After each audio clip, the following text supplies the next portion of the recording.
Hey guys, so for some reason I skipped over the Brad Pickett and Ian McCall fight. I don't know what happened. I don't know what got into me, but I'm gonna make my pick for that now, and hopefully this will be attached to the original video. So Brad Pickett versus Ian Uncle Creepy McCall at flyweight. I'm definitely taking Brad Pickett here. I think he wins this one pretty easily. Ian McCall, I know he had a lot of hype coming into the UFC from, I think it was Tachi Palace fights. I think it was the champion there, yeah. But since coming into the UFC, he had that first fight against Demetrius Johnson where he looked pretty good.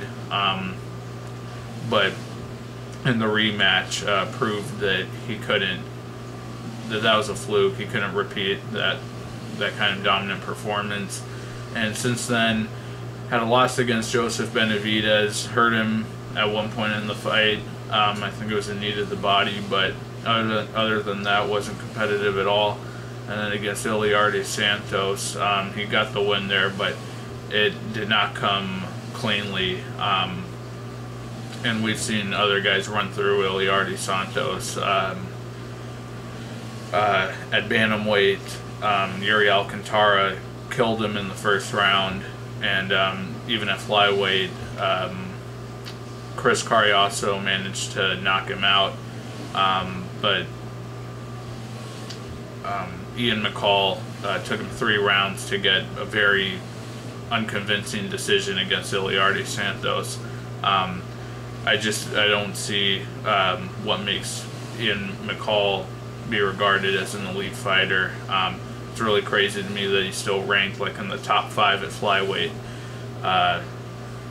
Looking at his record here, he has wins over some good guys from Tachi Palace, Jussier Formiga, Dustin Ortiz, but really I haven't been impressed with him at all in the UFC.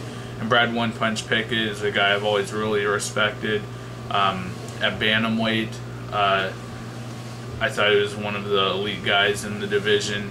He's, for a British guy, he's got really good wrestling. He out-wrestled Mike Easton in their fight, picked him up and slammed him a few times. He's got a submission game, great guillotine choke.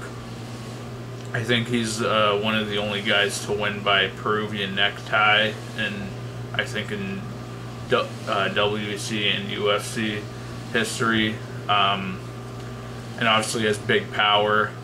He's had trouble getting on the inside sometimes against longer, more technical strikers, like against Wineland, couldn't get on the inside. Sometimes in some matchups he's been too slow, like against Hen Barao. But like in the Yves Jabouin fight, if he gets on the inside, he can crack anyone, and he landed a huge uppercut on Yves Jabouin. Even in the Michael McDonald fight, where he was just getting mauled, he was able to survive the first round and get a takedown against McDonald in the second round, and looked like he was going to make a fight out of that before getting submitted. But in his flyweight debut, fought Neil Seery, and was definitely the slower guy. Seery beat him to the punch in that fight. But Brad Pickett is pretty gritty. I'd say more so than McCall. He was able to get the takedowns on Seery and relied on his wrestling to get the win there. I think some of these guys, dropping down to flyweight, they're going to have a big advantage, like Scott Jorgensen, but they're just not fast enough to hang with these smaller guys who are a lot quicker. I think that could be the case for Brad Pickett. I actually thought that performance against Neil Seery was pretty disappointing. We've never really seen Brad Pickett be unwilling to engage on the feet, and he was there. Seery was not only beating him to the punch, but actually hurting him. But against McCall, again, I got to take Pickett. I think he's just going to be the more aggressive fighter. I think he's more well-rounded with his wrestling and his ground game, and on the feet.